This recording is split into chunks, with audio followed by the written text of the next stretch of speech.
There is a sound that changes a room, not a gunshot, not a scream, not a door slamming. Those sounds are loud. They announce themselves. They give you time to react, time to decide what you are.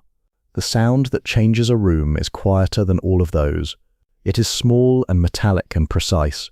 It lasts less than half a second. And when you hear it in a confined space, standing 3 feet from another man, your body knows what it means before your brain does. Click. That is the sound of a folding knife locking open. On a Wednesday evening in June of 1970, that sound happened backstage at the Ryman Auditorium in Nashville, Tennessee. The man who made it was 6'1", 185 pounds, dressed entirely in black. He had performed on the stage outside that dressing room door over 100 times. He had been arrested 7 times. He had swallowed more amphetamines between 1957 and 1968 than most pharmacies dispense in a fiscal year. His hands had played guitar in front of presidents and prisoners, sometimes in the same month. His voice was so low that sound engineers in the 1950s thought their equipment was broken the first time they recorded him. His name was Johnny Cash, and the knife in his right hand was pointed at a man who weighed 50 pounds less than him. The man standing 3 feet from that blade was 5'7", 135 pounds. He was not from Nashville. He was not from Tennessee. He was not from this country. He had arrived in America 11 years earlier with $100 and a theory about human movement that no one in the Western world had ever heard. He was wearing a dark blue jacket with no tie. His hands were at his sides. His feet were shoulder-width apart. His weight was centered. He didn't step back. He didn't put his hands up. He didn't blink. What happened in the next 6 seconds made Johnny Cash put down the knife and ask a question he had never asked another man. And the answer Bruce Lee gave him, 7 words, is the reason Cash told this story for the rest of his life. But before the blade, before the 6 seconds, before the 7 words, you need to understand the room they were standing in, because the room explains everything. The Ryman Auditorium sits at 116 Fifth Avenue North in Nashville, Tennessee. It was not built for music. It was built for God. In 1885, a riverboat captain named Thomas Green Ryman attended a tent revival led by the evangelist Samuel Porter Jones. Ryman was not a religious man. He ran saloons on his riverboats and made his living from whiskey and gambling.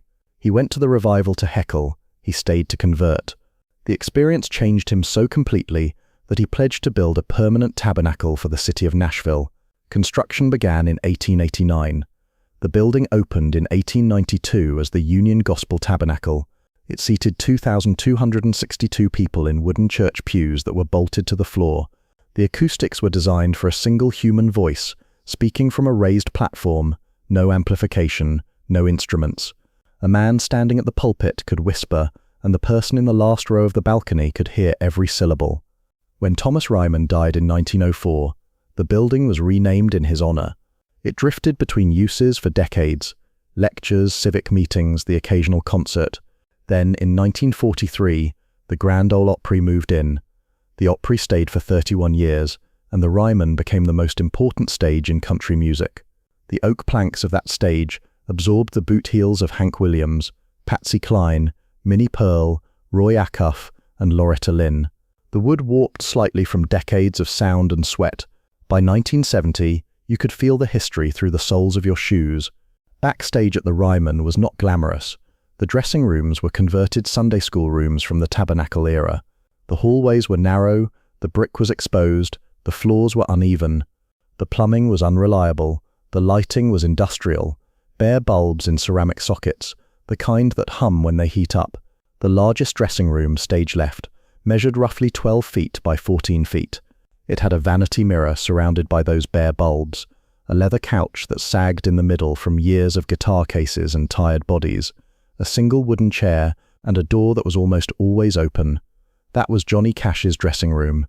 Cash kept the door open. He liked the traffic. Stagehands, musicians, producers, wardrobe people, they all passed through. Cash was a man who drew energy from other people, the way a generator draws energy from motion. When the room was empty, he got restless. When he got restless, his hands needed something to do. In June of 1970, his hands had a Buck 110. The Buck 110 folding knife was introduced in 1964 by the Buck Knives Company of San Diego, California. By 1970, it was the most popular folding knife in America. 3 3/4-inch clip-point blade, 4 7/8 inches closed.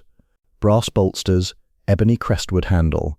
The knife weighed approximately 7 ounces. It was designed by Al Buck, the grandson of the company's founder, and its locking mechanism was revolutionary. A lockback system that kept the blade rigid when open, preventing it from folding onto the user's fingers during use. When you opened it with a firm thumb push, the lock engaged with an audible click. When you pressed the release at the back of the handle, the lock disengaged and the blade swung closed with gravity or a wrist flick. Click open, press, swing closed. Cash had carried a folding knife since he was a boy in Dyess, Arkansas. Dyess was a New Deal farming colony in Mississippi County, built in 1934 by the Federal Emergency Relief Administration. The Cash family, Ray, Carrie, and their 7 children, moved there when J.R. was 3 years old. They grew cotton on 20 acres of river-bottom land. A knife was a tool. You cut rope with it. You cut baling twine. You cut cotton bowls when your fingers were too cold. You cleaned catfish. You sharpened pencils. A boy without a knife in Dyess, Arkansas, was a boy who couldn't do his share. By 1970, Cash didn't need a knife for any of those things. He used it to cut guitar strings, open envelopes, peel apples on the bus between tour stops. But mostly, he flipped it. Open, close, open, close. The motion was a metronome for his thinking. When he was writing a song in his head, the knife was moving. When he was nervous before a taping, the knife was moving. When he was talking to someone new, the knife was moving. And sometimes Cash used the knife to test people. He would flip it open, click, and watch. That was all. He would hold it loosely, blade pointing sideways or down, never directly at anyone, and he would watch the other person's body for the first involuntary response. A flinch, a step back, a laugh that came too fast, a change in breathing. The reaction told him something about the person. He never articulated exactly what it told him, but he trusted it. He had done this 100 times. The 101st time was different. To understand why Bruce Lee was standing backstage at the Ryman Auditorium in June of 1970, you need to understand the particular kind of professional limbo he was living in. Bruce Lee was born on November 27, 1940, at the Chinese hospital in San Francisco's Chinatown, while his father, Lee Hoi Chuen, was on tour with the Cantonese Opera Company. The family returned to Hong Kong when Bruce was 3 months old.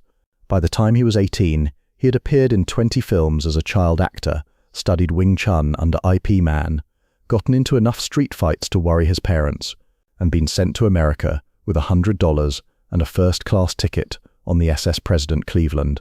He landed in San Francisco in April of 1959. He worked as a dishwasher, enrolled at the University of Washington, began teaching martial arts in a parking garage, married Linda Emery in 1964, and opened a school called the Jun Fan Gung Fu Institute. In 1966, he was cast as Kato in The Green Hornet on ABC. The show lasted 1 season, 26 episodes from September 1966 to March 1967. The show was cancelled. Van Williams, the lead, went on to a quiet career. Bruce Lee, the sidekick, went on to frustration. By June of 1970, Bruce was 29 years old. He had a wife, a 3-year-old son named Brandon, and a career that was stalled in a very specific way. Hollywood wanted him as a novelty, the karate guy, the kung fu guy, the Asian sidekick who could kick. They did not want him as a leading man. He had appeared in guest roles on Ironside, Here Come the Brides, and Blondie. He had developed a television concept called The Warrior, a martial arts western set in the 1870s, and pitched it to Warner Brothers. The concept would eventually become Kung Fu, starring David Carradine, a white actor, in 1972. Bruce would not be part of it. In the meantime, he taught. His private students included Steve McQueen, James Coburn, Sterling Silliphant, and Roman Polanski. He earned between $50 and $275 per private lesson. He trained in his backyard in Bel Air. He read philosophy, Krishnamurti, Alan Watts, Lao Tzu. He developed Jeet Kune Do, a martial art built on the principle that systems themselves are the problem, that a fighter must absorb what is useful, discard what is useless, and add what is specifically his own. He was, in June of 1970, the most skilled martial artist most people in Hollywood had ever seen, and also the most underemployed. The connection to Nashville came through television. Bruce's friend and student Joe Hyams, a journalist and author who had written for the New York Herald Tribune, had connections at ABC. ABC produced The Johnny Cash Show, which was taping weekly at the Ryman.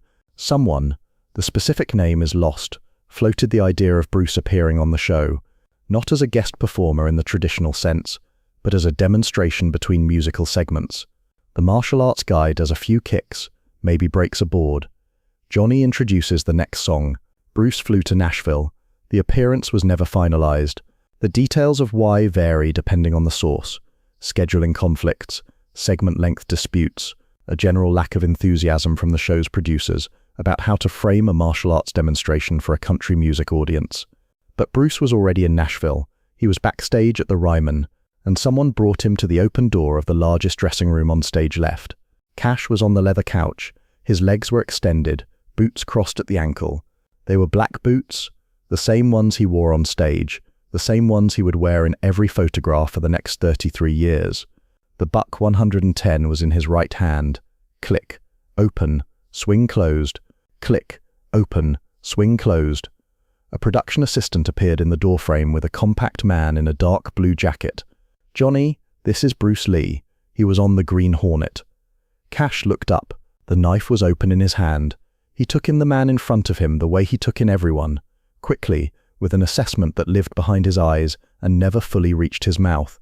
Bruce Lee stood 5'7" and weighed 135 pounds. His shoulders were wide for his frame but not bulky. His forearms were disproportionately developed, thick, veined. The forearms of a man who grips things for a living. His waist was narrow. His posture was exact, not rigid, not military, but aligned, as if every joint had been placed deliberately, and none of them were wasted. He stood in the doorway with his hands at his sides, and his eyes already moving. Cash noticed the eyes first. They were cataloguing the room. The distance to the couch, the angle of the door, the knife. Cash grinned.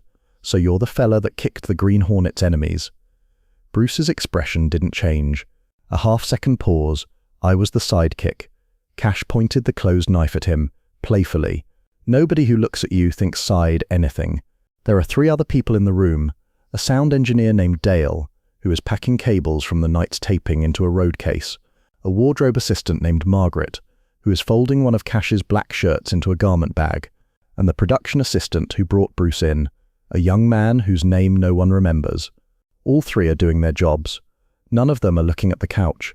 Cash stands. When Johnny Cash stood up, you understood something about him that photographs never conveyed. He was 6'1", but he carried it like 6'3". His frame was narrow, but his presence was wide. He had the posture of a man who had spent decades walking onto stages and expecting every eye to follow him, and every eye always did. He walked toward Bruce, 3 steps. The distance between them closed from 12 feet to 3. Cash flipped the knife open with his right thumb. Click. He held it loosely, blade pointing sideways, handle resting in his palm. His wrist was relaxed, his grip was casual. He grinned again. The grin of a man who has done this before and always enjoyed the result. "Show me what you'd do." The sound engineer Dale stopped packing cables. Margaret stopped folding the shirt. The production assistant stepped backward, which is the universal human response to a blade appearing in a small room. Bruce Lee did not step backward. His weight did not shift. His hands did not rise. His shoulders did not tighten. Nothing in his body changed at all, except his eyes. His eyes moved once, from Cash's face to the knife, then from the knife to Cash's hand, then from Cash's hand back to Cash's face. The entire scan took less than 2 seconds. Then Bruce extended his right hand, not as a fist, not as a block, not as a grab. He extended his index finger, one finger. He reached forward across the 3 feet between them, touched the flat of the blade, not the edge, the flat steel surface, and pushed gently, steadily, with no more force than you would use to press an elevator button. The blade folded against its own spring tension. It swung on its pivot, past the locking mechanism, and came to rest against the handle. Click, the knife was closed. Cash was still holding it. His hand hadn't moved. Bruce hadn't touched Cash's hand. He hadn't grabbed the knife. He hadn't taken it away. He had simply closed it. One finger, one direction, one motion. He did it the way you would turn off a desk lamp in a room that had enough light already. The room went quiet, not the quiet of tension, the quiet of recalibration. Every person in that room was adjusting their understanding of what had just happened. Cash stared at the closed knife in his palm. Then he looked at Bruce. You didn't even blink. You weren't going to use it. How do you know? Your thumb was on the wrong side. This requires explanation. When a person holds a folding knife with the intention of using it, cutting, thrusting, slashing, the thumb naturally positions itself behind the bolster or along the spine of the blade. This is a reinforcing position. It braces the handle against forward force. It prevents the knife from rotating in the hand during impact. It is structural. A hand holding a knife with the thumb in this position is a hand that has committed to an action. When a person holds the same knife as a prop, a toy, a conversation piece, a test, the thumb sits forward, on the side of the handle closest to the blade pivot. This is a manipulation position. It allows the user to flip the knife open and closed quickly, to spin it, to fidget with it. It provides zero structural support for any kind of strike. It is the grip of a man who is performing the idea of a knife, not using one. The difference between these two thumb positions is approximately 1.5 inches. Bruce Lee read that 1.5 inches in under 2 seconds. He knew before the question was asked that the answer was theatre. Cash was testing, Cash was playing, Cash was watching to see what the other man would do when a blade appeared. And Bruce gave him an answer that none of the previous 100 men had ever given. He didn't react to the knife. He responded to the thumb. The sound engineer, Dale, later described the moment to a friend. It was the only time I ever saw Johnny Cash not be the most interesting person in a room. Cash put the knife in his pocket. He did not flip it open again for the rest of the evening. He sat back down on the leather couch. The grin was gone. Something else was in its place. Not fear, not submission, not admiration exactly. Recognition. The look of a man who had found something he didn't know he was looking for. He leaned forward, elbows on his knees. What's the most dangerous thing about you? This is not the kind of question Johnny Cash asked people. Cash asked people where they were from. He asked people what they drank. He asked people if they had ever been to prison, and he asked it with a smile that made you unsure whether he was joking. He did not ask people what was dangerous about them because in Cash's world, dangerous men didn't talk about danger. They simply were dangerous, and you either saw it or you didn't. But Bruce Lee had just demonstrated something that didn't fit any category. Cash understood. He wasn't bigger, he wasn't louder, he wasn't armed, he wasn't performing toughness. He had simply read a detail that no one else in the room could see, and he had acted on it with absolute precision and zero urgency. That combination, knowledge plus calm, was something Cash had encountered in exactly one other context in his life: the best songwriters, the ones who heard the note before they played it. Bruce paused. The pause matters. Bruce Lee was not a man who paused because he didn't have an answer. He paused because he was deciding how much of the answer to give. This is a distinction most people never learn. The difference between a man searching for words and a man choosing which words to release is invisible to anyone who hasn't stood in front of both. I have no illusions about myself. Cash tilted his head. That's it. That's everything. That's everything. 2 words, 7 letters each, 14 letters total. Cash sat with them the way you sit with a chord you've never heard before, not analyzing it, just letting it vibrate until you understand where it lives in your chest. I have no illusions about myself. Cash knew something about illusions. He had lived inside them for the better part of a decade. Between 1957 and 1968, he had swallowed amphetamines by the handful. Dexedrine, Benzedrine, whatever was available at the next truck stop or the next backstage table. The pills told him he was invincible. They told him he could perform 7 nights a week and write songs in the dark and drive through the night without sleeping and still be the man June Carter believed he could be. The pills were wrong. They were illusions shaped like tablets, and he swallowed them with water and conviction until the night in 1967 when he crawled into Nickajack Cave on the Tennessee River to die and crawled back out because something, he called it God. Others might call it luck. The distinction didn't matter to him. Something told him he wasn't finished. He had been clean for 27 months. He had married June Carter in March of 1968. He had a television show on ABC. He had rebuilt himself from the hollowed-out shell of the man he had been, and the single hardest part of that rebuilding, the part no one talks about in the biographies, was the systematic identification and dismantling of every illusion he had ever believed about himself. I have no illusions about myself. Bruce Lee had just described, in 8 words, the work that took Johnny Cash 11 years and nearly killed him. Cash leaned back on the leather couch. He ran his right hand over his jaw, the hand that had held the knife, the hand that could still feel the ghost of the blade folding shut under one finger. "Come with me," he said. "I want to show you something." They walked through the backstage hallway of the Ryman, Cash in front, Bruce behind. Their footsteps told the story of the difference between them. Cash's black boots struck the uneven hardwood with a rhythm that was almost musical, heel, toe, each step deliberate and weighted, the walk of a man who had spent 38 years making sure every room knew he had entered it. Bruce's shoes made almost no sound. His gait was fluid, his weight distributed across the ball of each foot, never fully committing to a step until the next one was already planned. A man who walked like water, finding the lowest point in a surface. The hallway opened to the side of the stage. Cash pushed through a fire door and stepped onto the oak planks. The house lights were off, the stage lights were off.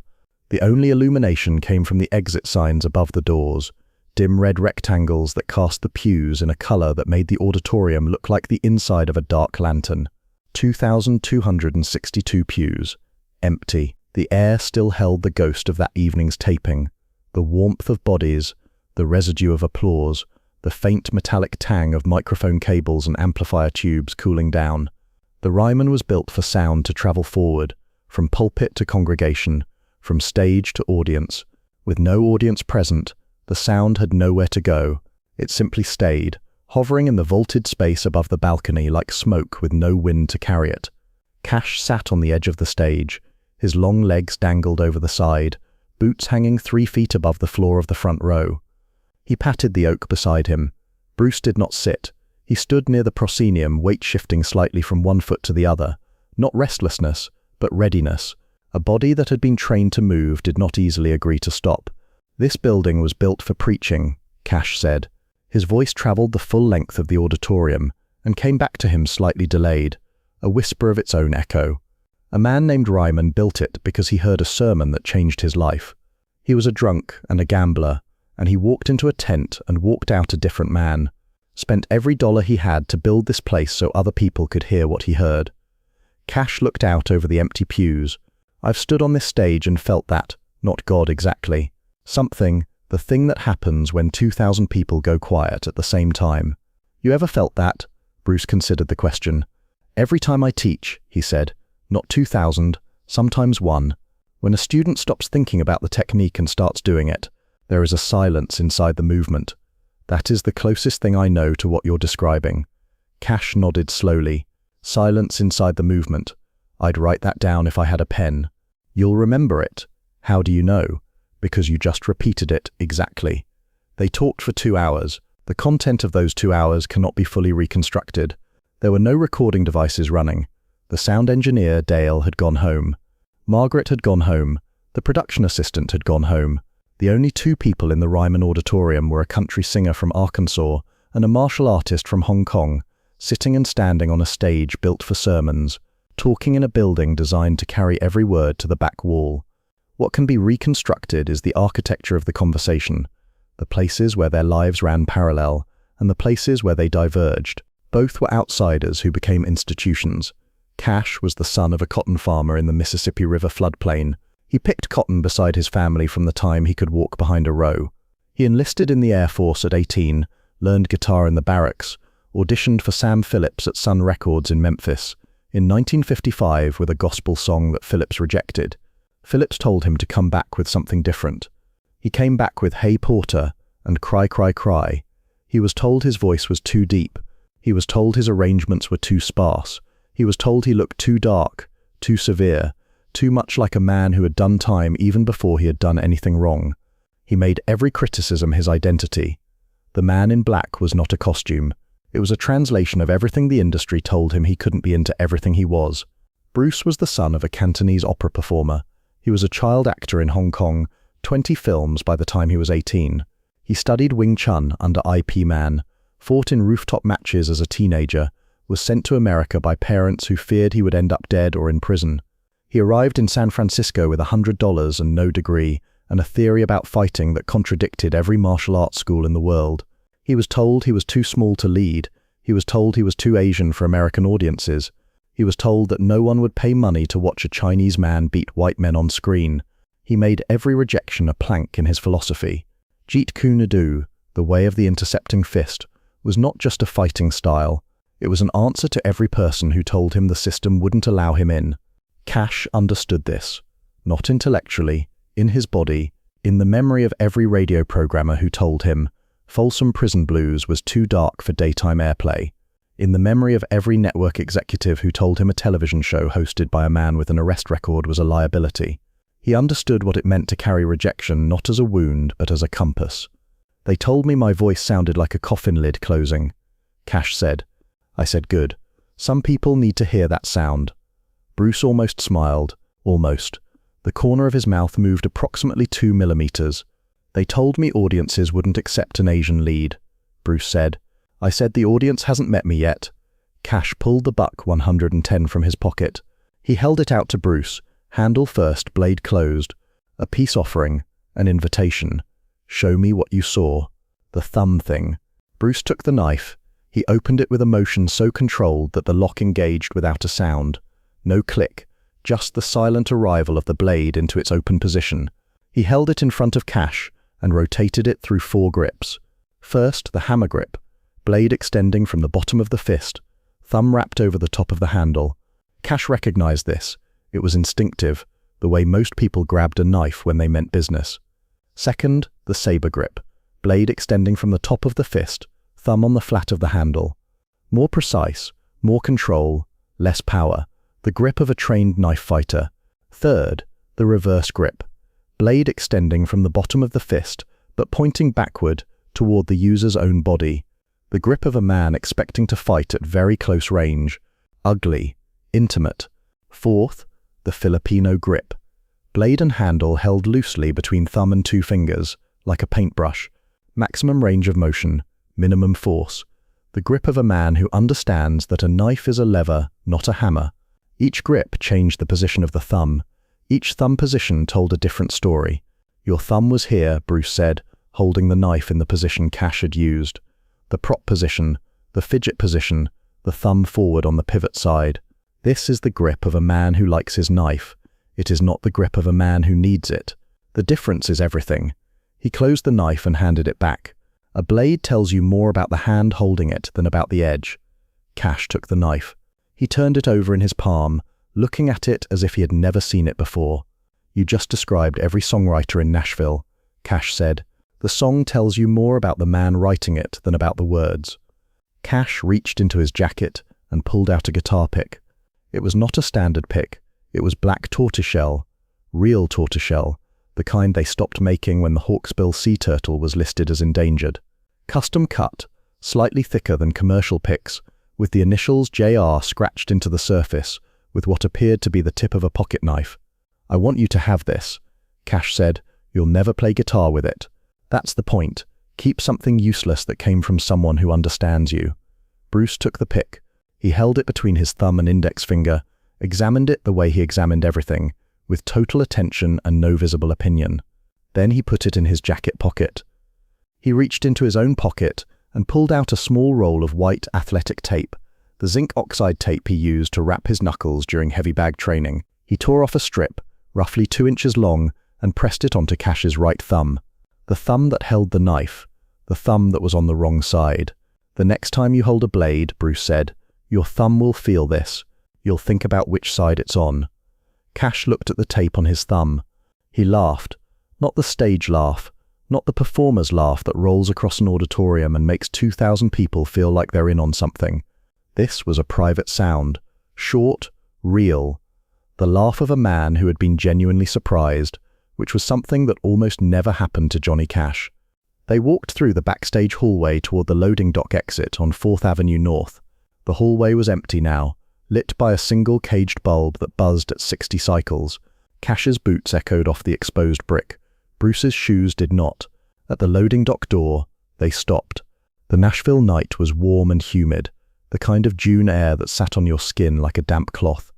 The alley outside smelled like diesel and old wood, and the Cumberland River, 3 blocks east. Cash extended his hand. Bruce took it. The handshake lasted 3 seconds. Cash's grip was guitar strong. Decades of pressing steel strings against rosewood fretboards had turned his fingertips into something closer to horn than skin. Bruce's grip was controlled, firm but not competitive. He did not squeeze harder than necessary. He did not squeeze softer than honest. He matched the handshake the way he matched everything. Precisely, without waste. Cash held the door open with his left hand. "You know what, Bruce? I've pulled that knife on 100 men. You're the only one who pushed it closed." Bruce was already 5 steps into the alley. He turned his head, not his body. His voice carried in the warm air. "I'm the only one who saw your thumb." He kept walking. His footsteps made no sound on the asphalt. Within seconds, he was past the light from the loading dock and into the dark of 4th Avenue. Cash watched him disappear. Not quickly, not dramatically, just completely. Cash kept the athletic tape on his thumb for 3 days. It wore off on a Saturday afternoon while he was signing autographs at the Opry.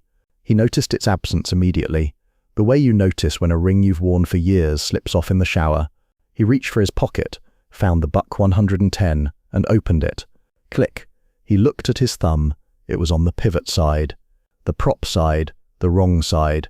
He closed the knife, repositioned his thumb behind the bolster, and opened it again. The knife felt different in his hand, not heavier, not lighter, more honest. In a 1994 interview 24 years after that night, a journalist asked Cash about the most memorable people he had met in his career. Cash named his wife first, then his mother, then Sam Phillips. Then, without explanation, he said, "I met a man once who closed my knife with 1 finger. He wasn't stronger than me. He was more certain. That's different."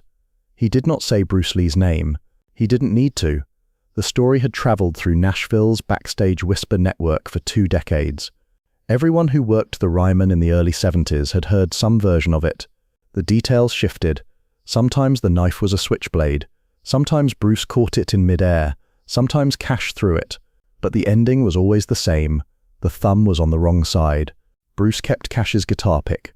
After Bruce's death on July 20th, 1973, at the age of 32, Linda Lee Cadwell found it in a small wooden box in Bruce's study at their home in Kowloon Tong. The box contained a few personal items, a pair of broken sunglasses, a letter from James Coburn, a photograph of Brandon at age 4, and a black tortoiseshell guitar pick with the initials JR, scratched into the surface. She didn't know who JR was. She kept the pick. Cash died on September 12, 2003. He was 71 years old. He outlived Bruce by 30 years and 54 days. In those 30 years, Cash recorded some of the most important music of his career: the American Recordings series with Rick Rubin, the cover of Hurt by 9 Inch Nails that made grown men weep, the final albums that stripped away every decoration and left only that voice, that impossibly deep voice, and the truth it carried. He never stopped carrying a knife, but the people closest to him noticed something. After June of 1970, when Cash opened the buck 110, his thumb always went to the back of the handle, behind the bolster, the reinforcing position, the grip of a man who wasn't playing. He never explained why. They met once, one evening, roughly 2 hours in a building built for God and used for music. A man who carried a blade learned something about his own hand. A man who never carried a weapon learned that the most useless objects can carry the most meaning if they come from someone who sees you clearly enough to know you'll never use them. The knife told you about the hand told you about the man. The thumb told you everything.